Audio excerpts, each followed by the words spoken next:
In today's lesson, we're going to be looking at some methods of graphing lines. My suggestion is that you're probably going to want a ruler, maybe some graph paper, or at least a grid to graph some lines on. It's kind of hard to count without those and hard to make the lines. So we'll start with an initial method using a table of values. It's not the fastest method, but it is accurate. It works every time. Okay, to make a table of values, we get to choose whatever x's we want to. Typically, as we move up the grades, we use these numbers for the x's, just because we like to see a little bit of what's happening around the origin, the center of the graph, some positives, some negatives. To figure out the y's, we're going to use our equation. Y equals 3x's. Well, if x is 2, 3 negative 2's makes negative 6.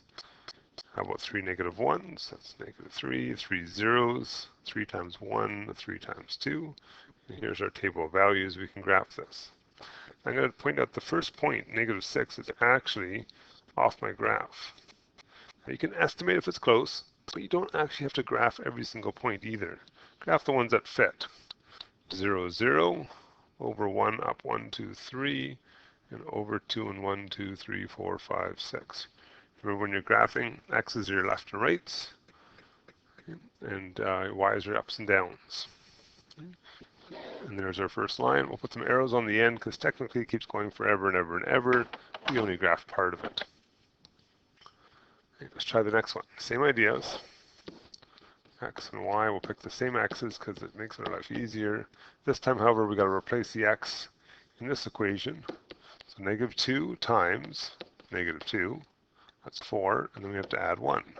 So that will give us 5. To the next one, negative 2 times negative 1, that's 2, plus 1 makes 3. Negative 2 times 0, that's 1. Seems to be following a pattern here. We could probably guesstimate the next one. So negative 2 and 5, so left 2 and up 5. Left 1, up 3. No left to right, it's just up 1. Right 1, down 1. Right 2, down 3. And there's our second one. Okay, maybe pause, try the last one yourselves just to make sure you got the table of values figured out.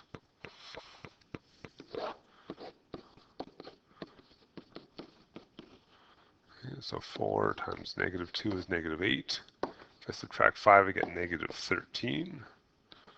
4 times negative 1 is negative 4. It's negative 9. Negative 5. Negative 1. And 3. Now, obviously, the first one won't fit, nor will the second, so I'm going to skip those two. 0, negative 5 fits on mine, as does 1, negative 1, and 2, and positive 3. And there is my line. Okay.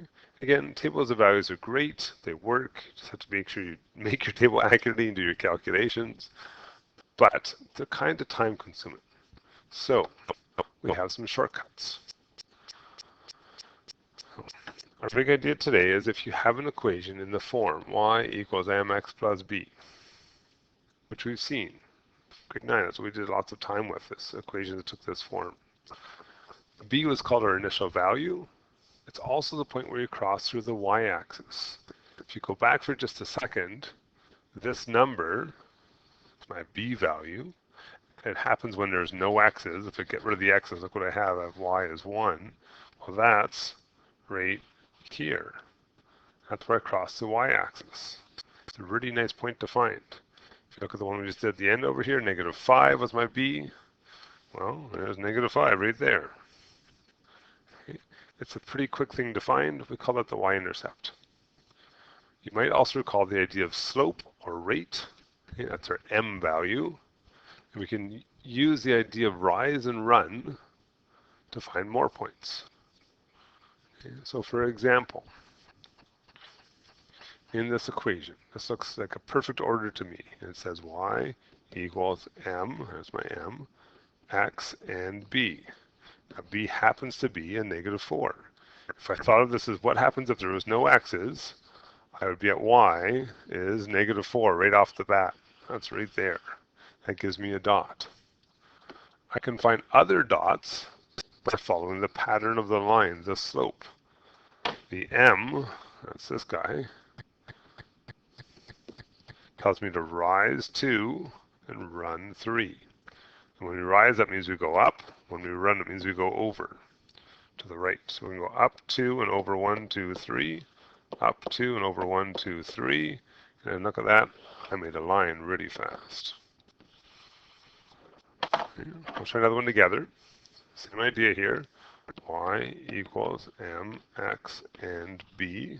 So here's my b value, as if there was no x's. I'd already be at 5 on the y's. That's right there. But there are x's. The x's are telling me to rise -4. Well, how do I rise negative? I go down and run 5. That tells me to go over.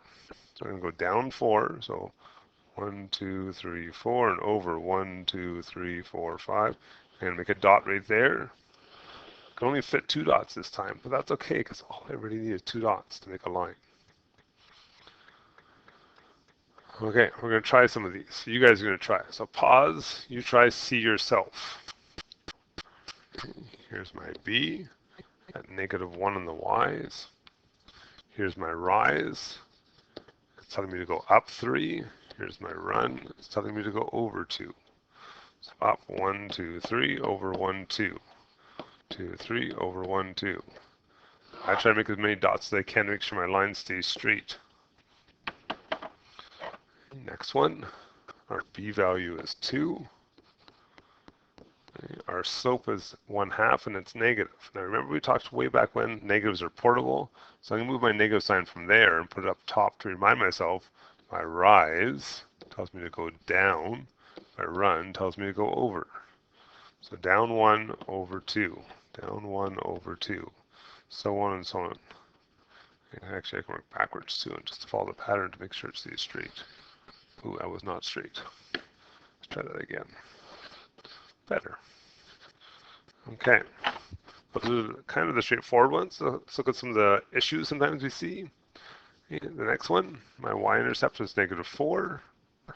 That's still pretty easy to tell. If you get rid of the x's, you're at -4. That's easy to tell. The tricky part of this one is slope. So we're going to have to turn our 3 into a fraction so we can see our rise and our run. You can always put numbers over 1 to make them easier to work with without actually changing the number. So up 3 over 1, up 3 over 1, up 3 over 1. There's our line. Okay, you guys can try the last one. Hopefully we're going to start at 3. That's our B. Hopefully we're going to think to ourselves, down 2, right 1, down 2, right 1, down 2, right 1, down 2, right 1, and so on and so on and so on. Hopefully this is like, yeah, I like this. Eventually when we get really quick at this, I call this 5 seconds or less, because that's how long it takes to draw a line. You can count. Okay, let's look at some other issues, some weird things, if you will. Let's look at the next one. Y equals mx plus b, well it is, but if I get rid of the x's, I'm left with nothing. In other words, my y-intercept is 0. That's okay. You don't have to have a y-intercept that's a regular number. It could be 0. Notice I don't really have a slope number either, but we know we can always put 1s in front of letters to say there's one of these x's, and technically it's -1, and technically that's over 1. So how about down 1, right 1, down 1, right 1, and there's that line.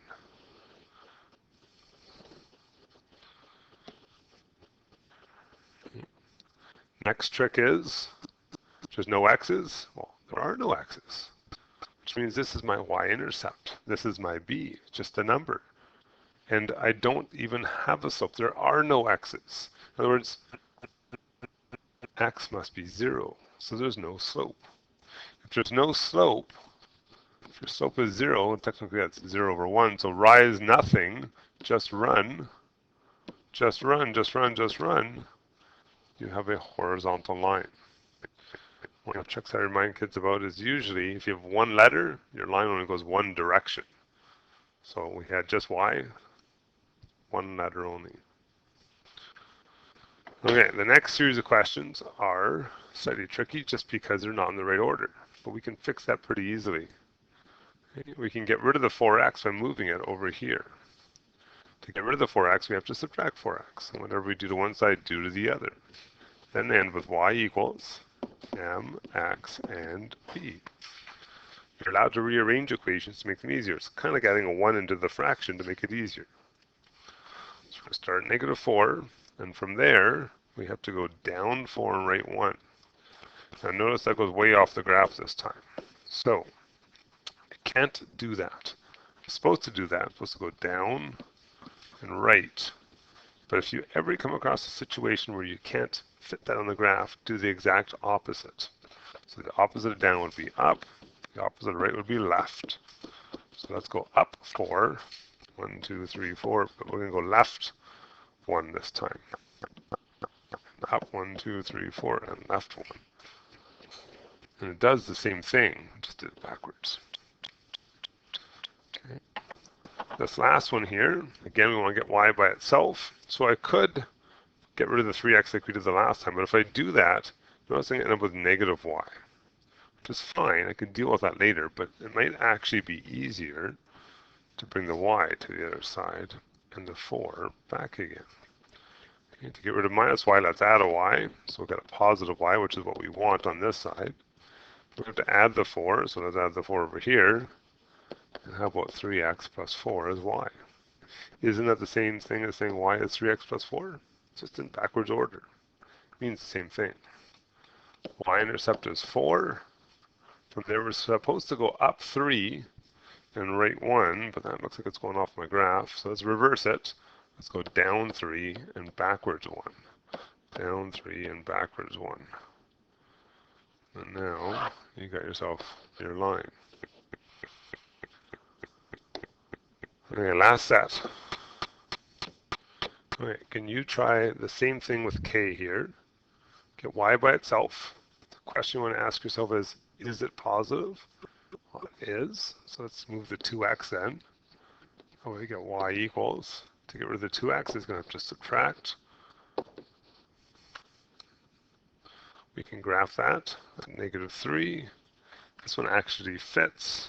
Down 2, right 1. Down 2, right 1. Technically, we only need 2 points, but if I want more, I can go up 2 and back 1. Up 2 and back 1. Up 2 and back 1. Get as many points as I want to keep my line as straight as I can. L. Hoping again that you guys pause this, try it yourself. Y looks like it's negative, so I'm going to move the y to the other side and bring the 5 back. If I do that, the 5 becomes a minus sign. The y becomes a positive. And think to myself, well, that's just y because I'm supposed to be in the backwards order. So my y-intercept is at negative 5. And I have to go up 1 over 1. Oop, that was a little crooked, that one. There we go. And last but not least, 2x and 5y and 10. Well, y is positive the way it is, so I kind of like that. So I'm going to move the 2x to the other side. It becomes minus 2x. But I don't want 5y, I want y. So to get rid of that 5, we're going to have to divide. Whatever I do to one side, I have to do to the other. Now 2 doesn't technically divide by 5 very nicely, so let's leave it as 2 divided by 5. 10 divides by 5 nicely, so let's divide that and we'll get 2. And what do you know? We have y equals mx plus b. Okay, we're going to start at 2 on our y-intercept. It tells me to go down 2 because it's negative, and we're going to go to the right 5. Down 2, right 5. You could also, if you really want to, go back up 2 and back 5. Keep your line straight. And there is your line. I'm hoping you realize that graphing with the table of values, which we did way back here, works slower. We could have done these really fast. No real math involved, some counting. But mx plus b is a really fast way when things are already in that order or can quickly and easily be made into that order, like letter M there. Okay, we have a practice sheet today. Give it a try. I'm just going to pull up on the screen here so we can talk about it because sometimes there's a little confusion with this one. So where is my sheet? It's just right here. Okay, so just to make sure we understand how this one works, And they're going to give us an equation up here at the top, 2/3 x plus 1. You're going to graph that. So your y-intercept is positive 1. That's right there. You're going to go up 2, over 3, 2, 1, 2, 3. You can take your ruler and make it as straight as you can. And if you do that, it should pass through a letter. Okay, now notice mine was slightly crooked there, so I bring it down to where the dots actually were.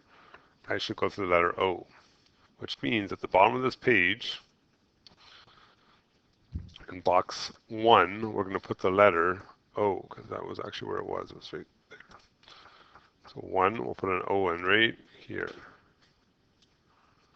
And if there's any other ones, we'll put O's in there too. That's the only one we have. Okay, the whole front side of the sheet works like that.